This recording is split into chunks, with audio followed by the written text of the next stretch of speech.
Welcome to my The Astro Podcast. Let's get into it. Today is Thursday. You know what we got for Thursday? It is our Quarter Thorns and Roses Day. Let's go. Today's chapters are 31 and 32. Excited to get into these chapters for you guys. But before we do that, we have today's thread. Today's thread's pretty interesting from the title. And it is, what's an NSFW scandal in your family? All right, so let's see. All right, my dad cheated on my mom with her best friend, so they divorced. Then my dad proceeded to date the woman he cheated with for 4 years, but then they broke up. Then the woman marries my dad's best friend. Dad meets a new woman, and now the two couples are best friends and swing together. Meanwhile, my mom committed. Oh. Okay, wow. That took the darkest turn possible. Oh my God.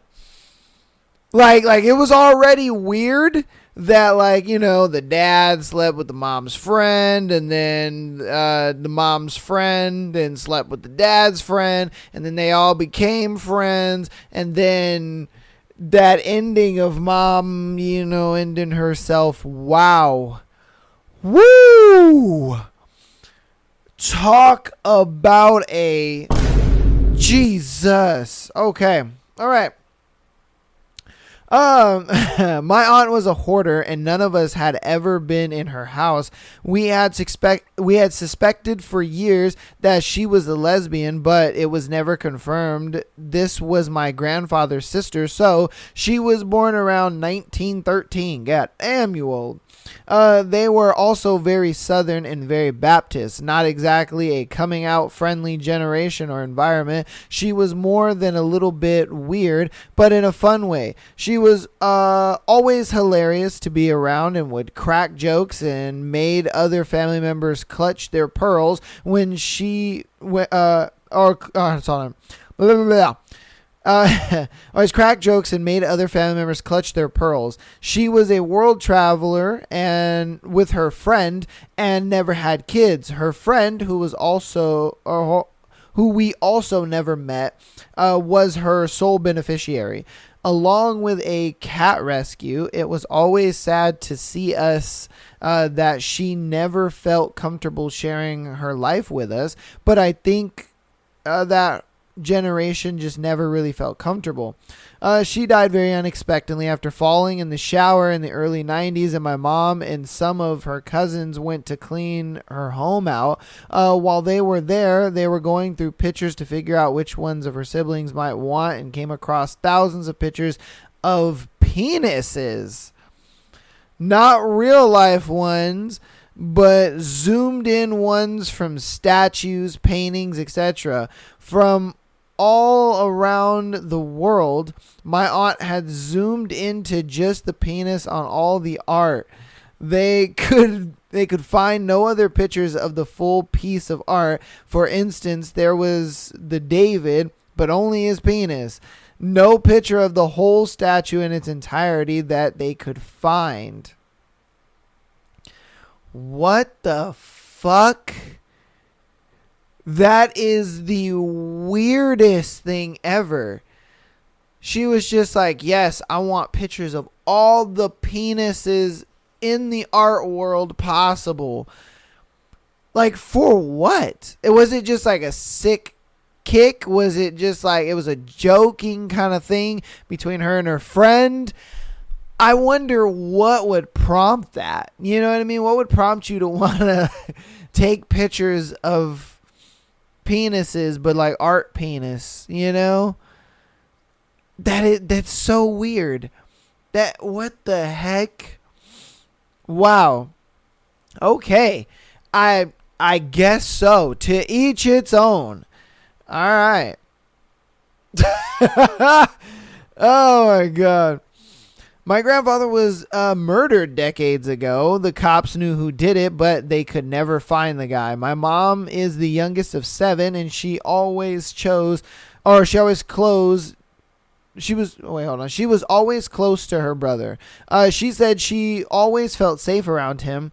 He was a steel worker and would cuss like a sailor, but he always was a softie around us kids. Family was important to him. On his deathbed, the hospital, he asked my mom to come closer. Or at the hospital, he asked my mom to come closer and told the rest of us to leave the room. My dad took us out of the room and we waited in the hall. My mom comes out crying and pale as a sheet. My father grabs her and asks her what's wrong. She whispers something into his ear, and my dad loses all color into his face and runs down the hall to a phone. This was way before cell phones. I looked in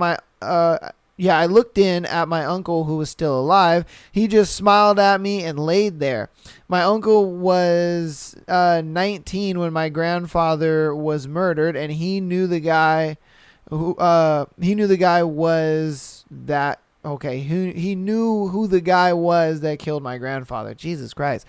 English must not be their first language. So he found him the same night and killed him. He buried the body in the woods on family land and could never tell a soul until he knew he was going to die himself. My dad and my mom called the police, but my uncle died before they got there. Later, they dug in the spot he told my mom, and they found a skeleton. My mom and dad never talked about it again, and they would get pissed if my brothers or sisters would bring it up. My parents are both gone now, as are all of my siblings. We cousins never talk about it. His daughters deny it totally. Even after hearing that, I still loved my uncle and never thought any different of him. That's crazy. Dang, imagine holding that kind of secret for years. I'm talking years on years you're holding this secret. And then it's finally time to tell them. Man, that's crazy.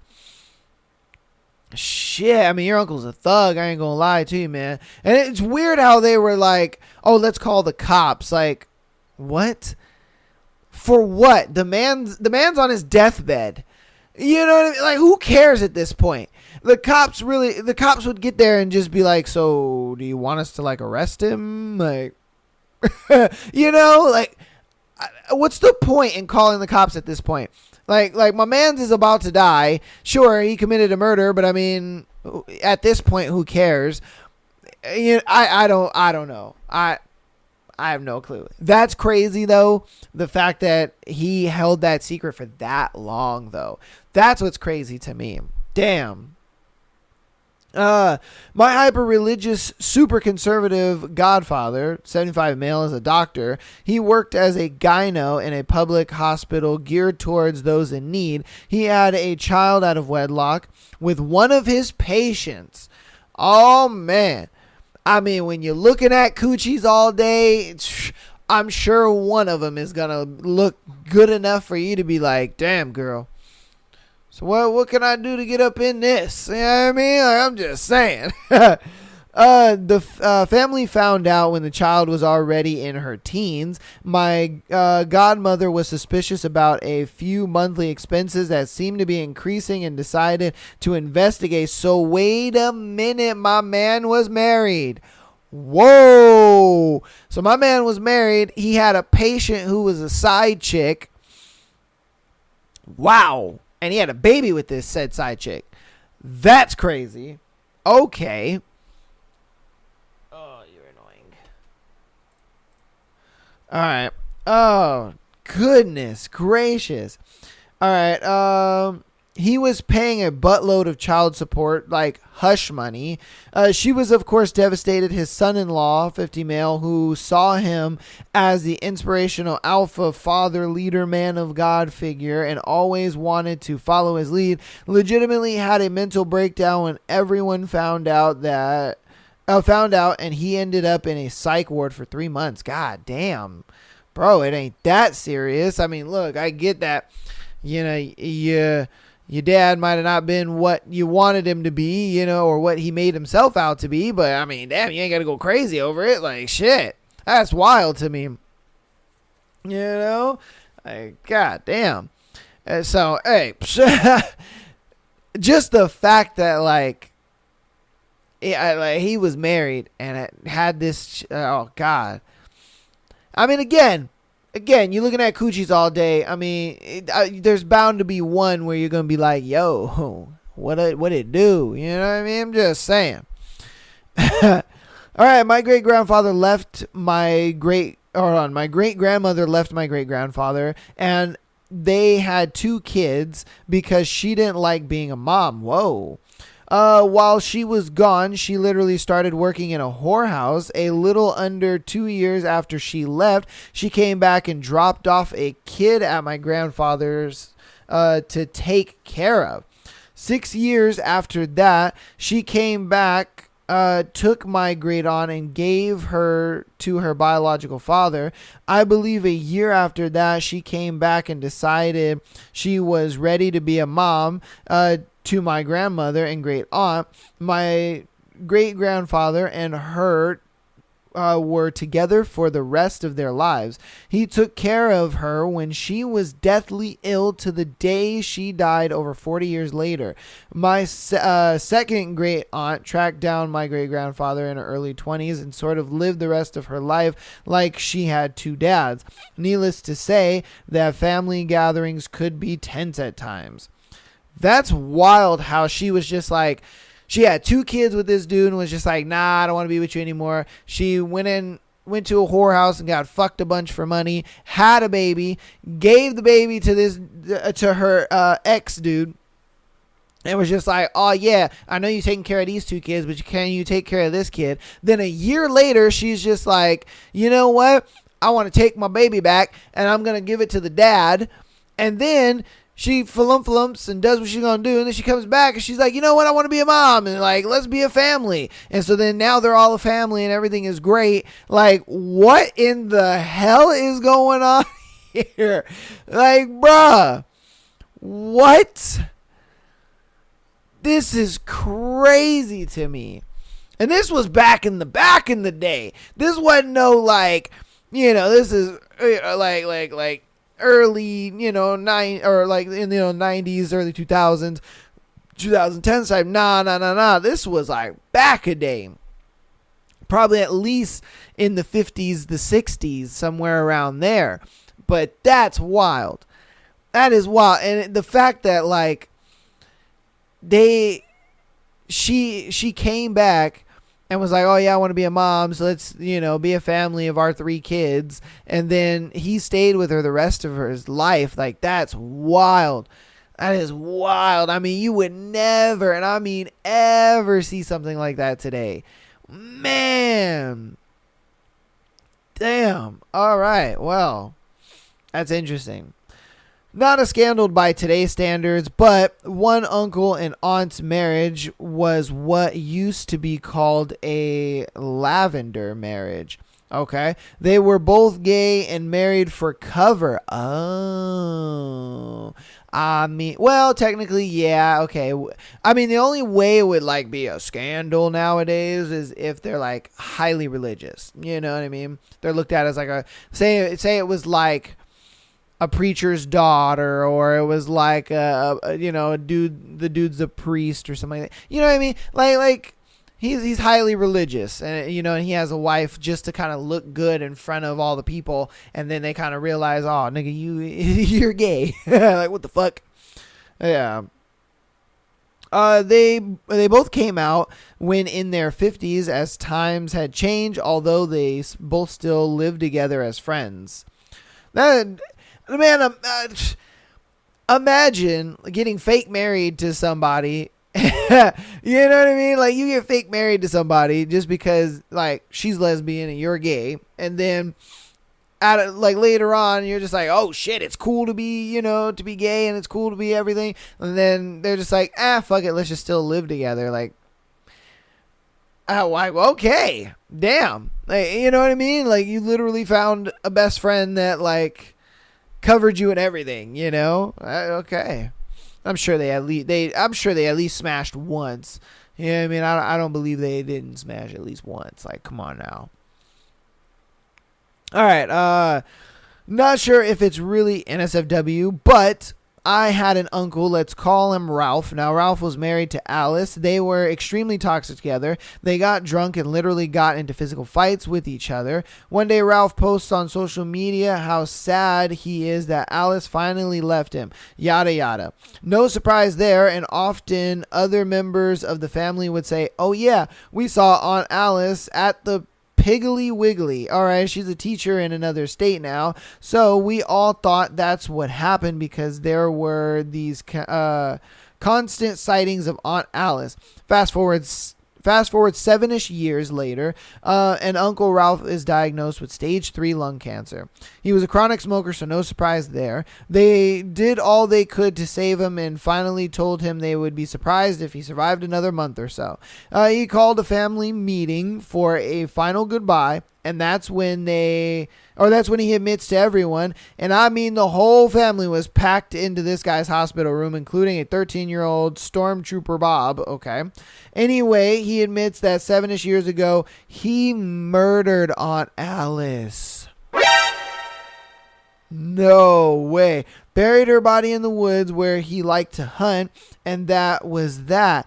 He passed the following week. The police did find the remains of Aunt Alice, was put to rest. That's my family scandal in a nutshell. Whoa. So this man was pretending that she was alive the whole time, and he was like, oh, she left me. I'm so heartbroken. This is the saddest day of my life. Oh my goodness. Yada, yada, yada. Not knowing the whole time she was dead. Wow. By his hand, that's crazy. Oh. I'm just surprised that with as abusive as their relationship was, obviously he said they got into physical altercations. The fact that it was so physical the way it was, I'm surprised no one kind of thought that. You know what I mean? Maybe they did, but they just couldn't prove it. But, still, it's just like, in that kind of situation, you really wouldn't put it past. Like, honestly, if I heard that, knowing how, like, physical their relationship would get, I would just be like, that's not surprising. You know what I mean? Just if you really knew them and knew their relationship, you would be like, that's not surprising. But obviously to us on the outside, we're like, yo, that's crazy. I'm just surprised, like, how the hell did he get away with it for so long? You know what I mean? Like, how do you get away with something like that for so long? There are people who do commit murders and they don't get away with it for that long, I mean, I guess maybe that was, that was maybe back a day before, cops really had the forensic technology that they have now. But yeah, damn, dude. Damn, that's crazy. All right. Biological father and grandfather were serial cheats. I was always told they hoard around, but after I joined a DNA ancestry service and saw 42 half aunts, uncles, and 20 half siblings, it really sunk in. Yo, they were busting nuts. God damn. They were both military, so you can track where they were located based on birthdays of the kids. That's crazy. Imagine your dad and your grandpa just got bare kids all over the place. Just mad loads of kids all over the world. Whoa. And you just got half siblings in Japan and Germany and, in France and the UK and Australia. Like, you just got mad siblings like that. That would be wild.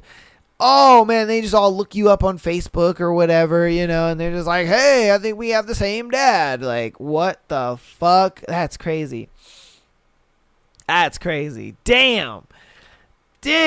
I would love to know if any of those other kids I reached out to them, and just being like, hey, guess what? We're siblings, and they live like halfway across the fucking world and shit. That would be crazy. Just getting like a message from a random Chinese dude, or, getting a random message from a random German guy or something like that. And you're just like, who the fuck is this? And they're just like, oh, guten Tag, we have the same dad. Like, you know what I mean? That should be crazy. All right. So my biological father had an affair with my mother's best friend and our neighbor. Later in my life, he wrote a self-help book about parental alienation, blaming his kids for his mistakes. Wow. That's crazy. That's crazy. He was fucking his wife's best friend and the neighbor, and then wrote a self-help book about how his kids made him commit infidelity like that. That is wild, bro. This man said, I'm not only going to gaslight my wife and children, I'm going to gaslight the whole world with my book. The whole world. Oh my God. I feel bad for me. Like, that's crazy. That's crazy. Man. You got to be a diabolical madman for some shit like that. All right. An in-law went to see a band and went missing for a few weeks. He wasn't missing. He just went to his mistress's house after the gig and decided that his house, his wife, and his family were not really for him anymore. Wow. So he went to a concert with a side piece and he thought to himself, you know what? I like living here. My wife and my children and all that other stuff I had going on over there, fuck it. Don't want it anymore. I'm just going to leave it behind. That's crazy. Like, what? What? It's so crazy to me how people will marry somebody, have kids with them, be with them, for years on end, get a house, do all this stuff, and then meet someone else and then just decide, I don't want that anymore. And it's like, what? What's the point? Like, seriously, what's the point? It's like being a bodybuilder for 20 years, you know what I mean? And you were on a strict diet routine, working out, you know what I mean? You really kept yourself in shape for like 20 years. And then all of a sudden you just decided to just drop it and be fat. And it's like, for what? For what? This is your life. This has been your life. Okay. I don't know. I'll never understand that, if I'm being honest with you. Like, you do all of this, you make so many strides in life, and then you just decide, I'm done. Like, wow. Like, there's no repercussions. That's crazy. Oh my God. All right, I'm going to do two more. My cousin at the time in her 20s married a guy in his 40s who came with an adult kid, a son 18 at the time, from a previous relationship. My cousin pumped out a couple kids with this man. A couple years pass. My cousin is caught in bed with her husband's adult son. Whoa! My man was living the stepmom fantasy. God damn. Now in his mid-20s while my cousin was in her 30s. Cousin and husband divorced. Cousin keeps custody of their children. Cousin keeps seeing the adult son of her ex-husband. That's crazy. That's crazy. My man said, hey, yo, Pornhub come to life. Couple years pass. They pump out a few kids. The dude is now a stepfather to his own half-siblings. That's crazy. That is crazy, bro. Oh my, you're a dad to your dad's kids. Like, what? Wow. Oh my God. The dude is now a stepfather to his own half-siblings, and his own biological kids are half-siblings to his own half-siblings. We don't talk about my cousin anymore. Facts. Facts. Like, what the fuck is she doing, bro? Like, she said, I'm going to find that loophole to incest. Like, what the fuck is going on here, man? God damn. He is the dad to his dad's kids, and his kids are step kids. Our step siblings to their stepdad. Like, what the fuck? It's so much going on in there. It just don't make sense. It just don't make sense. There's so much going on in that. Like, what the hell? I mean, hey, is what it is, bro. My great aunt was married. Oh, this is going to be our last one for this thread, okay? My great aunt was married 5 times. Each of the first 4 died from various causes: car accident, heart attack, injury while working on their property, unknown causes in his sleep. Yeah, this woman's a black widow, man. Goddamn. The 5th committed suicide. Oh, man. He ended himself. The whole family believes she somehow directly or indirectly killed each of them in turn. I only knew her when I was a little kid, but she was certainly bitter and mean-spirited. So, I want to say the car accident, she probably cut that nigga's brakes. The heart attack, I'm sure there's some shit that induces heart attacks. I'm sure. Maybe like a plant or something. You know what I mean? Like some wolf's bane or some shit. Injury while working on their property. I'm sure she sabotaged something. You know what I mean? So it'd fall on top of that motherfucker. And then the unknown causes in sleep. Yeah, come on, man. Yeah. Hey, come on, man. You don't have 4 happy accidents. Like, that just don't happen, bro. You just don't. You don't have 4 happy, unfortunate accidents. That doesn't happen. You had to have some hand in at least 3 of them. At least. Now, the dude who, ended himself, that must have been an internal battle he was dealing with. Either that or he was so sick and tired of her shit. He said, the sweet release of death is better than living the rest of my life with her. Yeah. You know what I mean? And I guarantee you she was the type of woman where she felt like she don't do nothing wrong and it's always the guy's fault when the common denominator is you. Like, let's be real here. That common denominator is you. Like, what the fuck is going on here? But, hey, is what it is, man. Is what it is. The definition of insanity is doing the same thing over, expecting a different result. Hey. Shit. All right. That's going to go ahead and be the end of today's thread. Hopefully you guys enjoyed that juicy thread. That was a thread. Fuck. Hopefully you guys enjoyed that thread, man. That was wild. Before we get into According Thorns and Roses, chapters 31 and 32, I'm going to hop into announcements. And then we'll get right into our book. So patreon.com/MyLastPodcast. Get an exclusive episode every single Friday, as well as being able to send in your scenarios to be featured on the Tuesday and Sunday shows.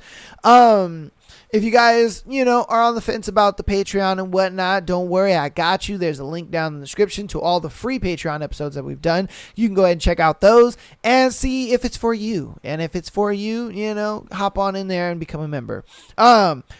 If you are an audio listener, keep downloading the podcast as well as rating us 5 stars. If you haven't already, that helps out a lot. And guess what? It's for free. That's amazing, right? If you want to help us out even more on the free 99 side of things, go ahead and follow us on Instagram, TikTok, as well as the YouTubes. It helps out a lot, and I appreciate all of the support you guys have been showing over this past year. It's been great. It's been wonderful, man. I love you guys all. Thank you for the support. Now let's get into our book for today. Chapters 31 and 32. Chapter 31. The ball was a blur of waltzing and preening, of bejeweled aristos, of wine and toasts in my honor. I lingered at Nesta's side because she seemed to do a good job of scaring off the 2 curious suitors who wanted to know more about my fortune. But I tried to smile, if only for Elaine, who flitted about the room, personally greeting each guest and dancing with all their important sons. But I kept thinking about what Nesta had said, about saving Tamlin. I'd known something was wrong. I'd known he was in trouble. Not just with the blight on Prithian, but also that the forces gathering to destroy him were deadly. And yet I'd stopped looking for answers, stopped fighting it, glad, so selfishly glad to be able to set down that savage, wild part of me that had only survived hour to hour. I'd let him send me home. I hadn't tried harder to piece together the information I'd gathered about the blight or Amarantha. I hadn't tried to save him. I hadn't even told him I loved him. And Lucian had known it, too, and shown it in his bitter words on my last day, his disappointment in me. 2 a.m, and yet the party was showing no signs of slowing. My father held court with several other merchants and aristo men to whom I had been introduced, but whose names I'd instantly forgotten. Elaine was laughing among a circle of beautiful friends, flushed and brilliant. Nesta had silently left at midnight, and I didn't bother to say goodbye as I finally slipped upstairs. The following afternoon, bleary-eyed and quiet, we all gathered at the lunch table. I thanked my sister and father for the party, and dodged my father's inquiries regarding whether any of his friends' sons had caught my eye. The summer heat had arrived, and I propped my chin on a fist as I fanned myself. I'd slept fitfully in the heat last night. It was never too hot or too cold at Tamlin's estate. "I'm thinking of buying the better land," my father was saying to Elaine, who was the only one of us listening to him. "I've heard a rumor it'll go up for sale soon since none of the family survived, and it would be a good investment property. Perhaps one of you girls might build a house on it when you're ready." Elaine nodded interestedly, but I blinked. "What happened to the Betters?" "Oh, it was awful," Elaine said. "Their house burned down and everyone died. Well, they couldn't find Claire's body, but..." She looked down at her plate. "It happened in the dead of night. The family, their servants, everyone. The day before you came home to us, actually." "Claire Better," I said slowly. "Our friend, remember?" Elaine said. I nodded, feeling Nesta's eyes on me. No, it couldn't be possible. It had to be a coincidence. Had to be a coincidence, because the alternative... I had given that name to Rhysand, and he had not forgotten it. My stomach turned over, and I fought against the nausea that roiled within me. "Feyre?" my father asked. I put a shaking hand over my eyes, breathing in. What had happened? Not just at the Betters, but at home, in Prithian. "Feyre?" my father said again, and Nesta hissed at him, "Quiet!" I pushed back against the guilt, the disgust and terror. I had to get answers. Had to know if it had been a coincidence, or if I might yet be able to save Claire. And if something had happened here in the mortal realm, then the Spring Court, then those creatures Tamlin had been so frightened of, the blight that had infected magic, their lands. Fairies. They had come over the wall and left no trace behind. I lowered my hand and looked at Nesta. "You must listen very carefully," I said to her, swallowing hard. "Everything I have told you must remain a secret. You do not come looking for me. You do not speak my name again to anyone." "What are you talking about, Feyre?" My father gaped at me from the end of the table. Elaine glanced between us, shifting in her seat. But Nesta held my gaze, unflinching. "I think something very bad might be happening in Prithian," I said softly. I'd never learned what warning signs Tamlin had instilled in their glamours to prod my family to run, but I wasn't going to risk relying solely on them. Not when Claire had been taken, her family murdered, because of me. Bile burned in my throat. "Prithian?"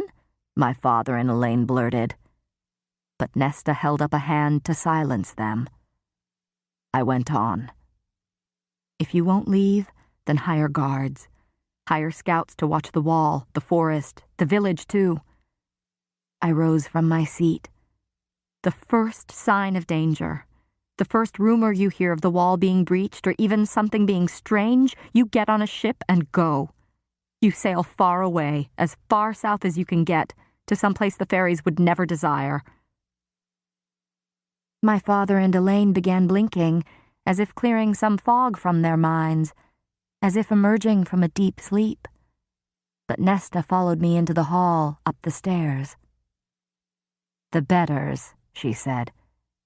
"That was meant to be us. But you gave them a fake name, those wicked fairies who threatened your High Lord." I nodded. I could see the plans calculating in her eyes. "Is there going to be an invasion?" "I don't know. I don't know what's happening. I was told that there was a kind of sickness that had made their powers weaken or go wild, a blight on the land that had damaged the safety of their borders and could kill people if it struck badly enough. They said it was surging again, on the move. The last I heard, it wasn't near enough to harm our lands.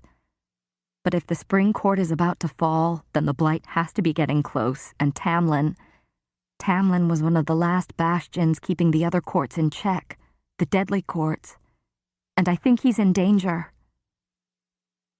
I entered my room and began peeling off my gown.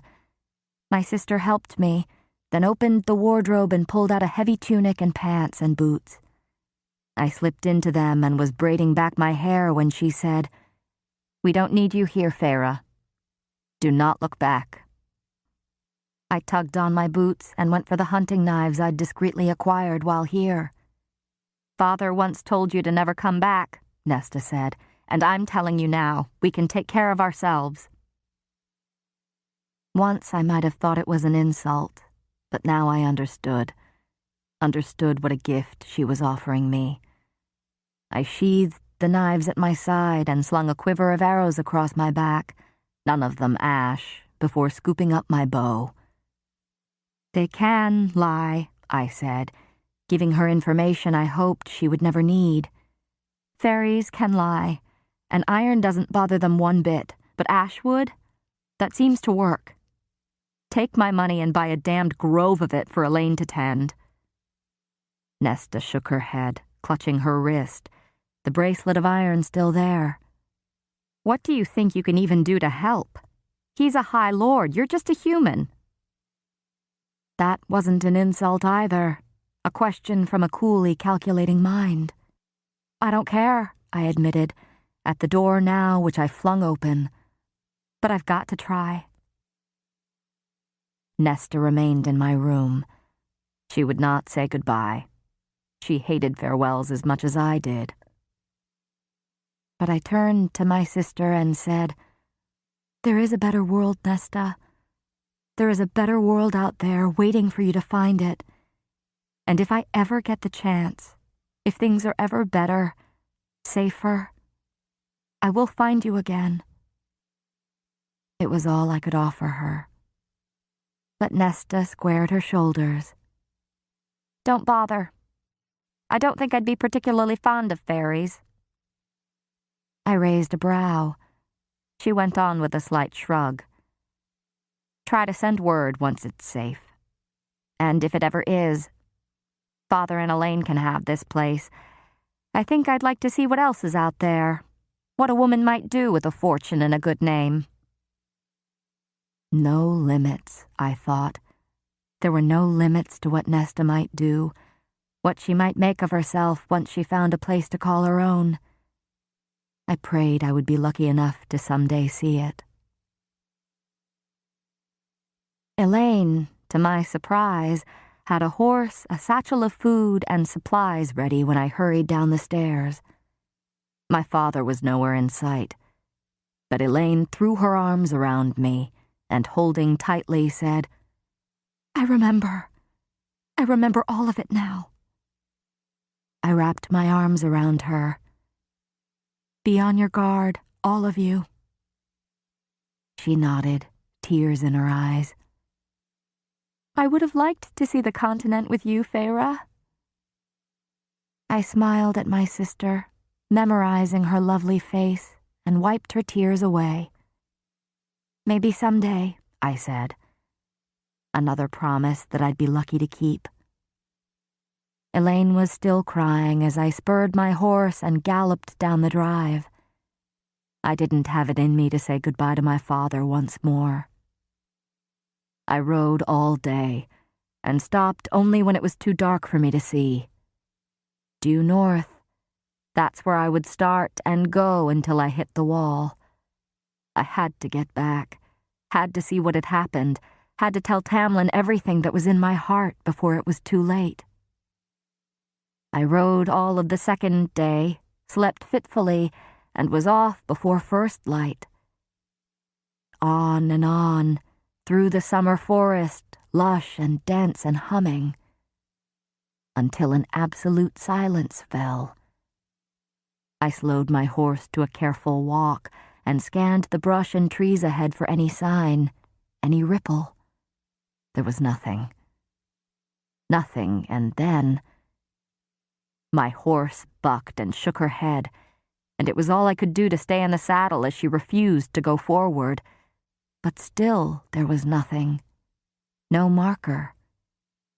Yet when I dismounted, hardly breathing as I put a hand out, I found that I could not pass. There, cleaving through the forest, was an invisible wall. But the fairies came and went through it, through holes, rumor claimed.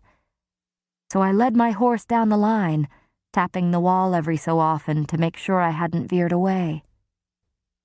It took me 2 days, and the night between them was more terrifying than any I'd experienced at the spring court. 2 days before I spied the mossy stones placed across from each other, a faint whorl carved into them both. A gate. This time, when I mounted my horse and steered her between them, she obeyed. Magic stung my nostrils, zapping until my horse bucked again, but we were through. I knew these trees.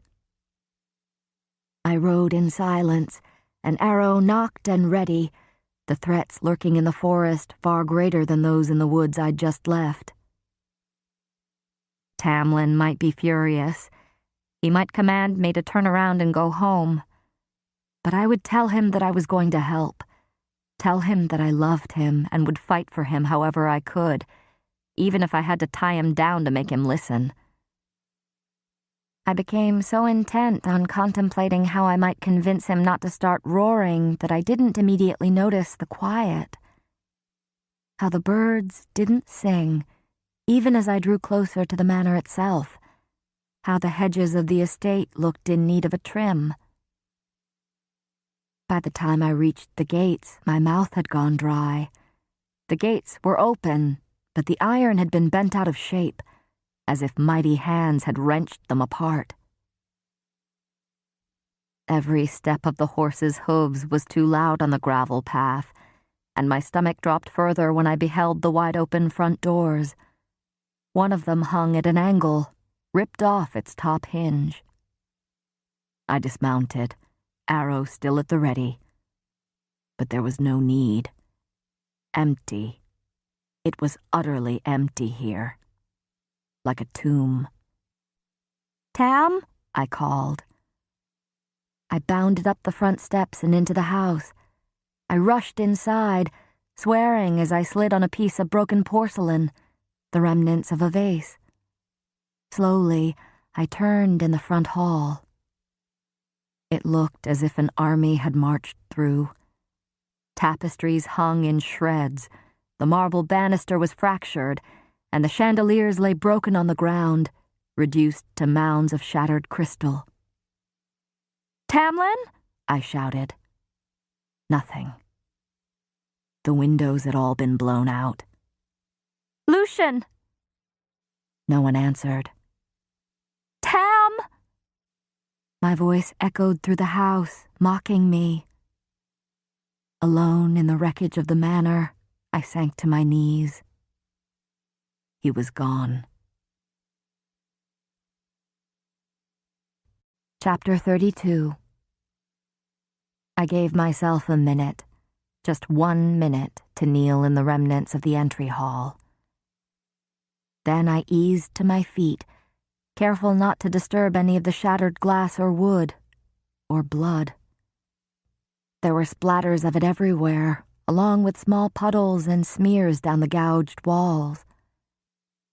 Another forest, I told myself, another set of tracks. Slowly, I moved across the floor, tracing the information left.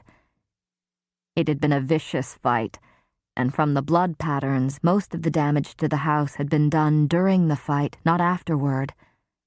The crushed glass and footprints came and went from the front to the back of the house, as if the whole place had been surrounded. The intruders had needed to force their way in through the front door. They'd just completely shattered the doors to the garden. No bodies, I kept repeating to myself. There were no bodies and not much gore. They had to be alive. Tamlin had to be alive. Because if he were dead... I rubbed my face, taking a shuddering breath. I wouldn't let myself get that far.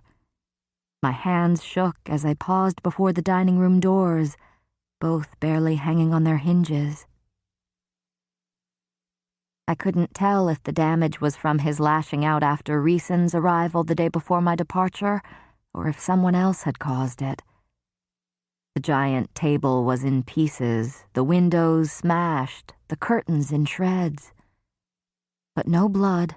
There was no blood here.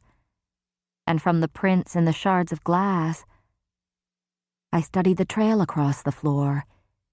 It had been disturbed, but I could make out 2 sets, large and side by side, leading from where the table had been. As if Tamlin and Lucian had been sitting here as the attack happened and walked out without a fight. If I was right, then they were alive.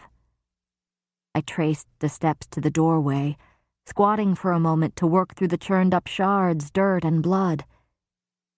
They'd been met here by multiple sets of prints and headed toward the garden. Debris crunched from down the hall. I drew my hunting knife and ducked farther into the dining room, scanning for a place to hide, but everything was in pieces. With no other option, I lunged behind the open door. I pressed a hand over my mouth to keep from breathing too loudly and peered through the crack between the door and the wall. Something limped into the room and sniffed.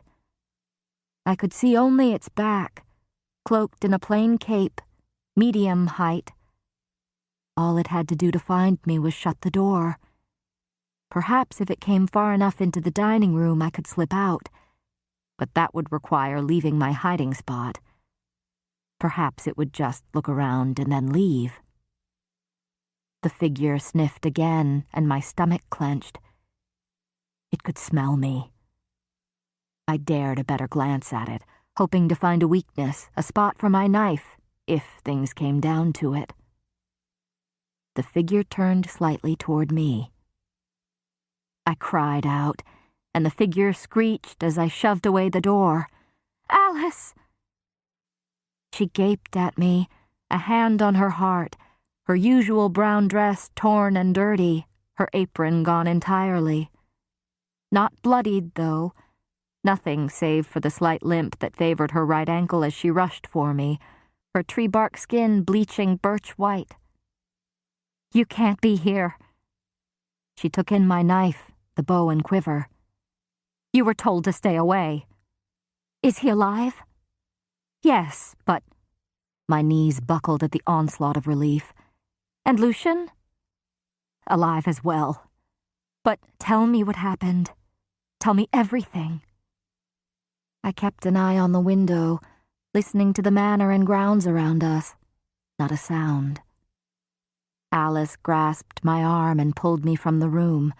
She didn't speak as we hurried through the empty, too quiet halls, all of them wrecked and bloodied, but no bodies. Either they'd been hauled away, or... I didn't let myself consider it as we entered the kitchen. A fire had scorched the giant room, and it was little more than cinders and blackened stone. After sniffing about and listening for any signs of danger, Alice released me. "What are you doing here?" "I had to come back. I thought something had gone wrong. I couldn't stay away. I had to help." "He told you not to come back," Alice snapped. "Where is he?" Alice covered her face with her long, bony hands, and her fingertips grappling into the upper edge of her mask as if trying to tear it from her face. But the mask remained, and Alice sighed as she lowered her tree bark hands. "She took him," she said, and my blood went cold. "She took him to her court under the mountain." "Who?" But I already knew the answer. "Amarantha," Alice whispered, and glanced again around the kitchen as if fearful that speaking her name would summon her. "Why? And who is she? What is she? Please, please, just tell me. Just give me the truth." Alice shuddered. "You want the truth, girl? Then here it is. She took him for the curse. Because the 7 times 7 years were over, and he hadn't shattered her curse. She summoned all the High Lords to her court this time, to make them watch her break him." "What is she? Well, what curse?" A curse she had put on this place, a curse that I had failed to even see. "Amarantha is High Queen of this land, the High Queen of Prythian," Alice breathed, her eyes wide with some memory of horror. "But the 7 High Lords rule Prythian equally. There's no High Queen." "That's how it used to be, how it's always been, until 100 years ago when she appeared in these lands as an emissary from Highburn." Alice grabbed a large satchel that she must have left by the door. It was already half full of what looked like clothes and supplies. As she began sifting through the ruined kitchen, gathering up knives and any food that had survived, I wondered at the information the Suriel had given me, of a wicked fairy king who had spent centuries resenting the treaty he'd been forced to sign, and who had sent out his deadliest commanders to infiltrate the other fairy kingdoms and courts to see if they felt as he did, to see if they might consider reclaiming the human lands for themselves. I leaned against one of the soot-stained walls. "She went from court to court," Alice went on, turning an apple over in her hands as she inspected it, deemed it good enough, and stuffed it into the bag. "Charming the High Lords with talk of more trade between Highburn and Prythian, more communication, more sharing of assets. The never-fading flower, they called her. And for 50 years she lived here as a courtier bound to no court, making amends, she claimed, for her own actions and the actions of Highburn during the war." "She fought in the war against mortals?" Alice paused her gathering. "Her story is legend among our kind. Legend and nightmare. She was the King of Hyburn's most lethal general. She fought on the front lines, slaughtering humans and any high fae and fairies who dared defend them. But she had a younger sister, Clythia, who fought at her side, as vicious and wretched as she, until Clythia fell in love with a mortal warrior, Jorian." Alice loosed a shaking sigh. "Jorian commanded mighty human armies, but Clythia still secretly sought him out, still loved him with an unrelenting madness. She was too blind to realize that Jorian was using her for information about Amarantha's forces. Amarantha suspected, but could not persuade Clythia to leave him, and could not bring herself to kill him, not when it would cause her sister such pain." Alice clicked her tongue and began opening the cabinets, scanning their ravaged insides. "Amarantha delighted in torture and killing, and yet she loved her sister enough to stay her hand." "What happened?" I breathed. Oh, Jurian betrayed Clythia. After months of stomaching being her lover, he got the information he needed, then tortured and butchered her, crucifying her with ash wood so she couldn't move while he did it. He left the pieces of her for Amarantha to find. They say Amarantha's wrath could have brought down the skies themselves had her king not ordered her to stand down. But she and Jurian had their final confrontation later, and since then Amarantha has hated humans with a rage you cannot imagine. Alice found what looked to be a jar of preserves and added it to the satchel. After the two sides made the treaty, Alice said, now going through the drawers, she butchered her own slaves rather than free them. I blanched. But centuries later, the High Lords believed her when she told them that the death of her sister had changed her, especially when she opened trade lines between our two territories. The High Lords never knew that those same ships that brought over Hibernian goods also brought over her own personal forces. The King of Hybern didn't know either.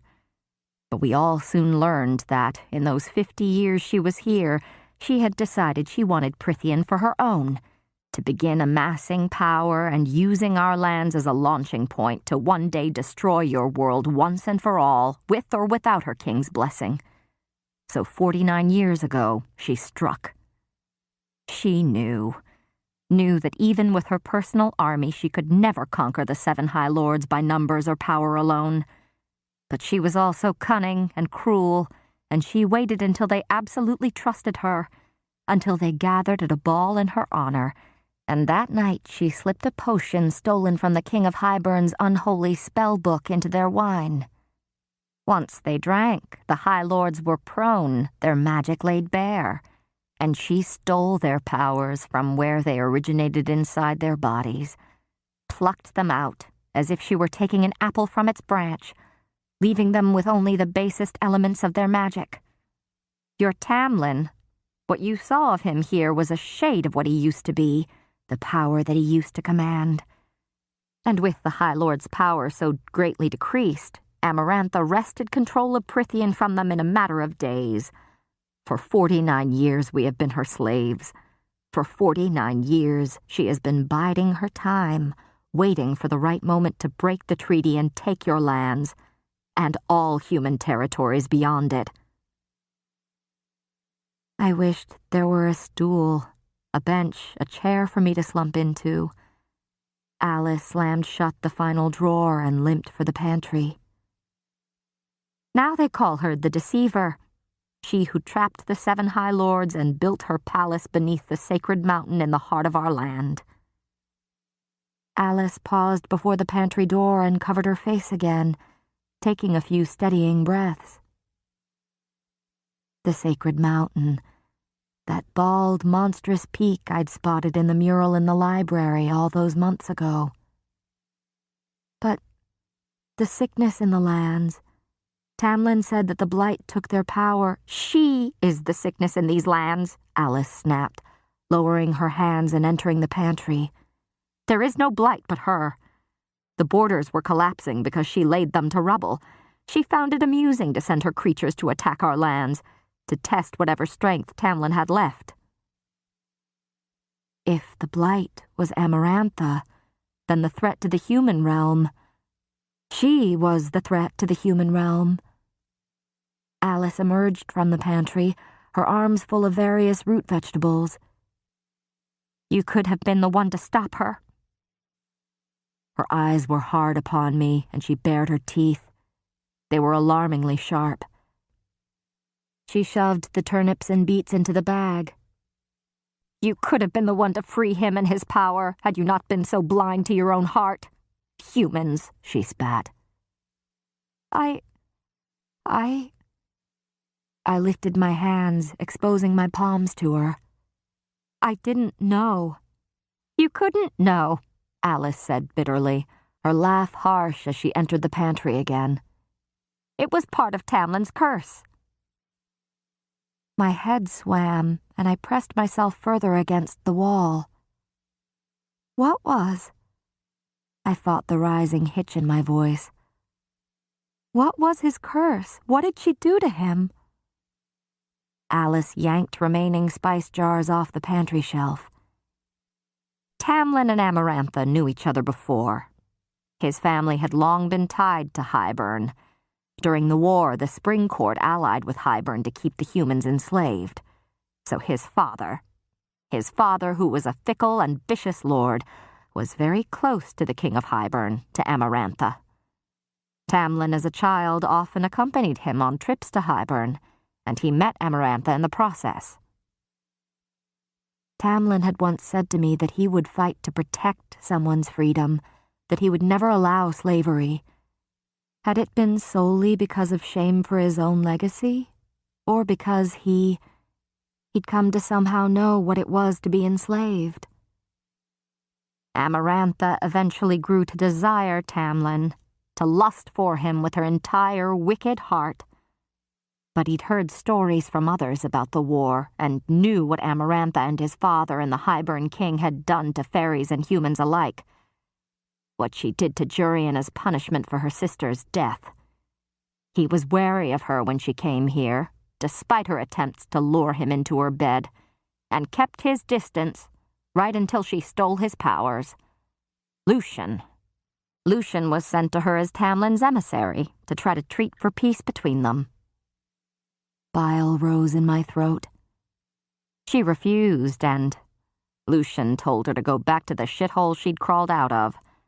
She took his eye as punishment, carved it out with her own fingernail, then scarred his face. She sent him back so bloody that Tamlin, the High Lord, vomited when he saw his friend. I couldn't let myself imagine what state Lucian had been in then if it had made Tamlin sick. Alice tapped on her mask, the metal pinging beneath her nails. After that, she hosted a masquerade under the mountain for herself. All the courts were present. A party, she said, to make amends for what she'd done to Lucian, and a masquerade so he didn't have to reveal the horrible scarring on his face.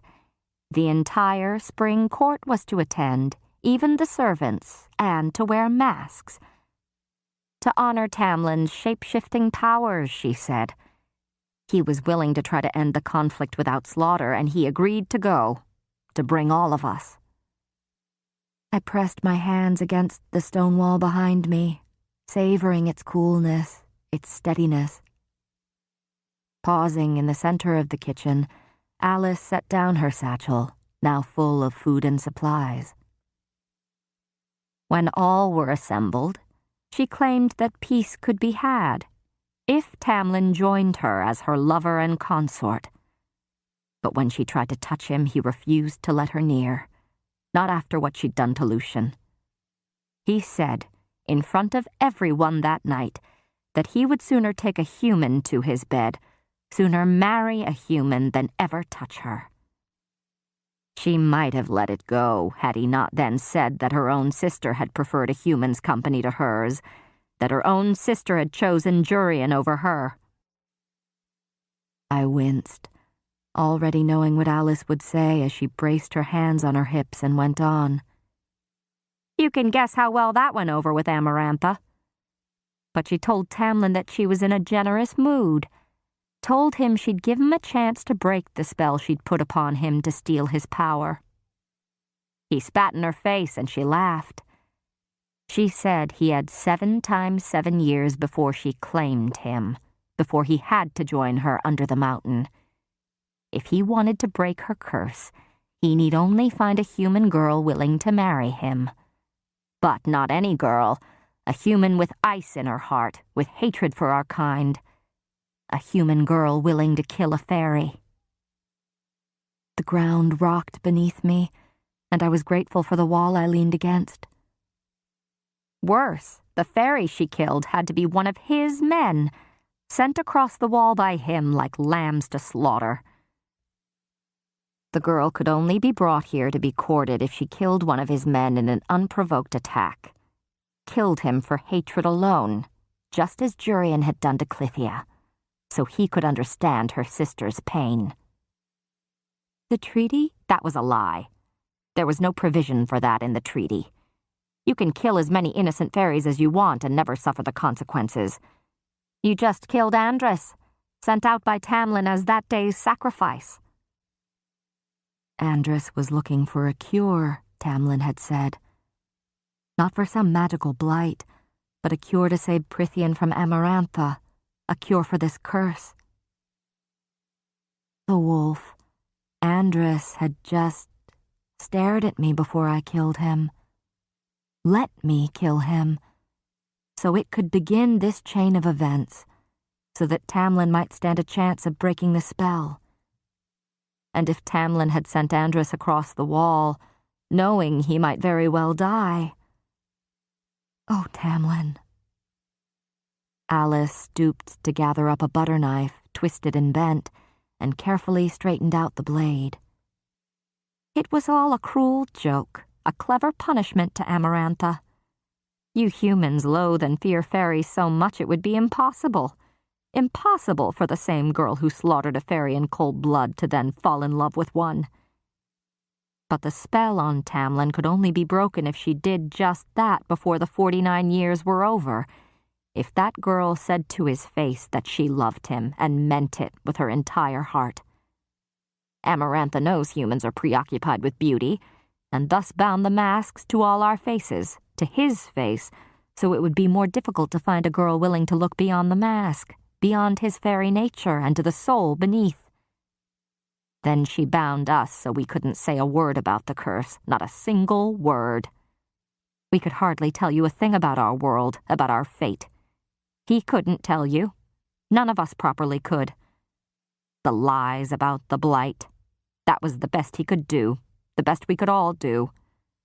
But I can tell you now, it means the game is over to her. She pocketed the knife. When she first cursed him, Tamlin sent one of his men across the wall every day. To the woods, to farms, all disguised as wolves to make it more likely for one of your kind to want to kill them. If they came back, it was with stories of human girls who ran and screamed and begged, who didn't even lift a hand. When they didn't come back, Tamlin's bond with them as their lord and master told him they'd been killed by others. Human hunters, older women, perhaps. For 2 years he sent them out, day after day, having to pick who crossed the wall. When all but a dozen of them were left, it broke him so badly he stopped, called it all off. And since then, Tamlin has been here, defending his borders as chaos and disorder ruled in the other courts under Amarantha's thumb. The other High Lords fought back too. 40 years ago, she executed 3 of them and most of their families for banding together against her. Open rebellion? What courts? I straightened, taking a step away from the wall. Perhaps I might find allies among them to help me save Tamlin. The Day Court, Summer Court, and Winter Court. And no, it didn't even get far enough to be considered an open rebellion. She used the High Lord's powers to bind us to the land. So the rebel lords tried calling for aid from the other Fae territories, using as messengers whatever humans were foolish enough to enter our lands. Most of them young women who worshipped us like gods. The children of the blessed. They had indeed made it over the wall, but not to be brides. I was too battered by what I'd heard to grieve for them, rage for them. But Amarantha caught them all before they left these shores, and you can imagine how it ended for those girls. Afterward, once Amarantha also butchered the rebellious High Lords, their successors were too terrified to tempt her wrath again. And where are they now? Are they allowed to live on their lands like Tamlin was? No. She keeps them and their entire courts under the mountain, where she can torment them as she pleases. Others, if they swear allegiance, if they grovel and serve her, she allows them a bit more freedom to come and go under the mountain as they will. Our court was only allowed to remain here until Tamlin's curse ran out, but... Alice shivered. That's why you keep your nephews in hiding. To keep them away from this, I said, glancing at the full satchel at her feet. Alice nodded, and as she went to right the overturned work table, I moved to help her, both of us grunting at the weight. My sister and I served in the summer court, and she and her mate were among those put down for spite when Amarantha first invaded. I took the boys and ran before Amarantha had everyone dragged under the mountain. I came here because it was the only place to go, and asked Tamlin to hide my boys. He did. And when I begged him to let me help, in whatever small way, he gave me a position here, days before the mask that put this wretched thing on my face. So I've been here for nearly 50 years, watching as Amarantha's noose grew tighter around his neck. We set the table upright again, and both of us panted a bit as we slumped against it. He tried, Alice said. Even with her spies, he tried finding ways to break the curse, to do anything against it, against having to send his men out again to be slaughtered by humans. He thought that if the human girl loved true, then bringing her here to free him was another form of slavery. And he thought that if he did indeed fall in love with her, Amarantha would do everything she could to destroy her, as her sister had been destroyed. So he spent decades refusing to do it, to even risk it. But this winter, with months to go, he just snapped. He sent the last of his men out one by one. And they were willing. They had begged him to go all these years. Tamlin was desperate to save his people, desperate enough to risk the lives of his men, risk that human girl's life to save us. 3 days in, Andrus finally ran into a human girl in a clearing, and you killed him with hate in your heart. But I had failed them, and in doing so I damned them all. I had damned each and every person on this estate, damned Prithian itself. I was glad I was leaning against the table's edge, or else I might have slid to the floor. You could have broken it, Alice snarled, those sharp teeth mere inches from my face. All you had to do was say that you loved him. Say that you loved him and mean it with your whole useless human heart, and his power would have been freed, you stupid, stupid girl. No wonder Lucian had resented me and yet still tolerated my presence. No wonder he'd been so bitterly disappointed when I left, had argued with Tamlin to let me stay longer. I'm sorry, I said, my eyes burning. Alice snorted. Tell that to Tamlin. He had only 3 days after you left before the 49 years were over. 3 days and he let you go. She came here with her cronies at the exact moment the 7 times 7 years were over and seized him, along with most of the court, and brought them under the mountain to be her subjects. Creatures like me are too lowly for her, though she's not above murdering us for sport. I tried not to visualize it.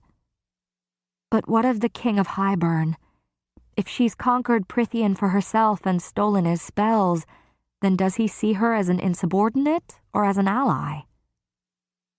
If they are on bad terms, he has made no move to punish her. For 49 years now she's held these lands in her grip. Worse, after the High Lords fell, all the wicked ones in our lands, the ones too awful even for the Night Court, flocked to her. They still do. She's offered them sanctuary.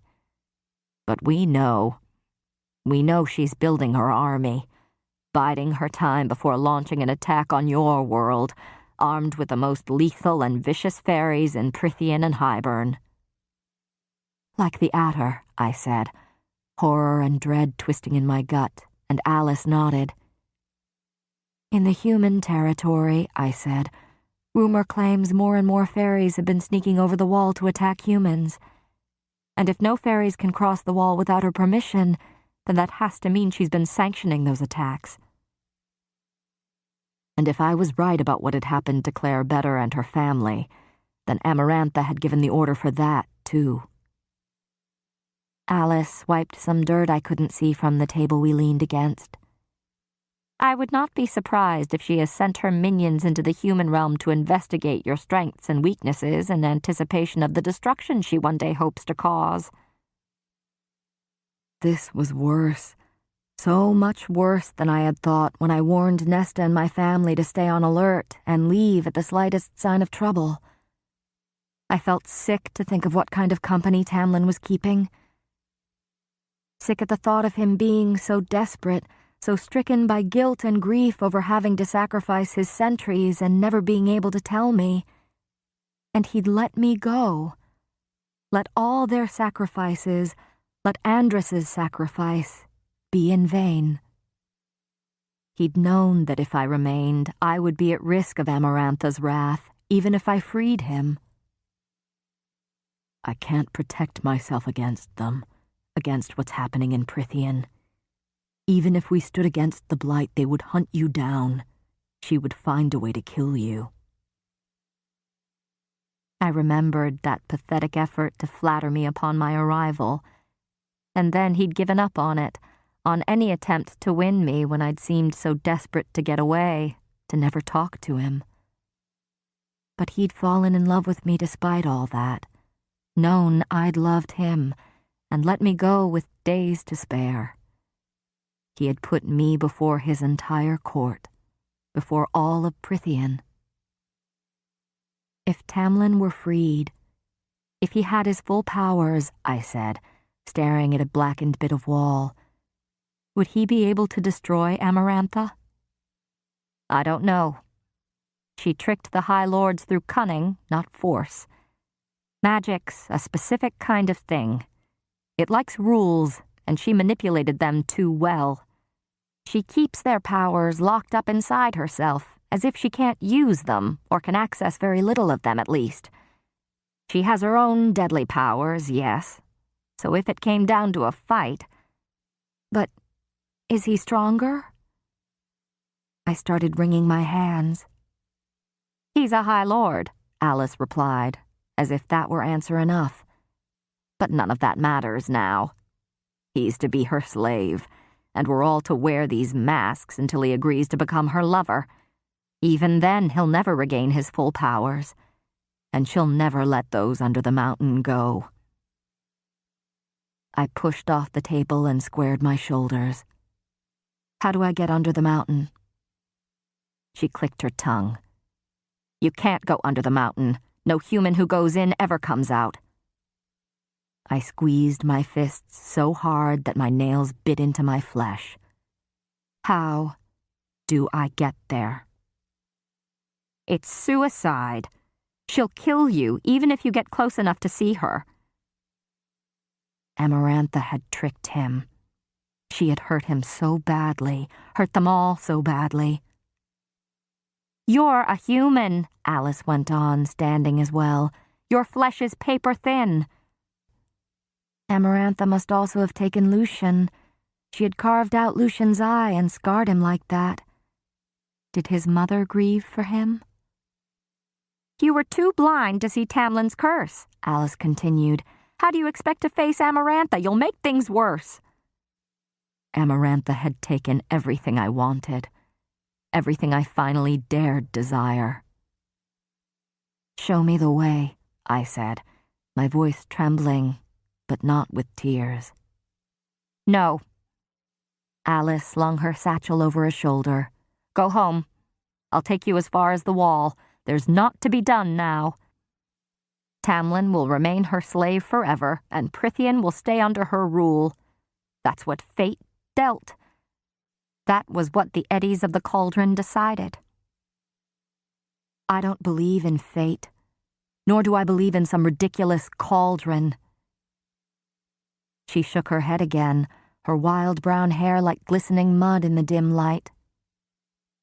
Take me to her, I insisted. If Amarantha ripped out my throat, at least I would die doing something for him. At least I would die trying to fix the destruction I hadn't prevented, trying to save the people I'd doomed. At least Tamlin would know it was for him, and that I loved him. Alice studied me for a moment before her eyes softened. As you wish.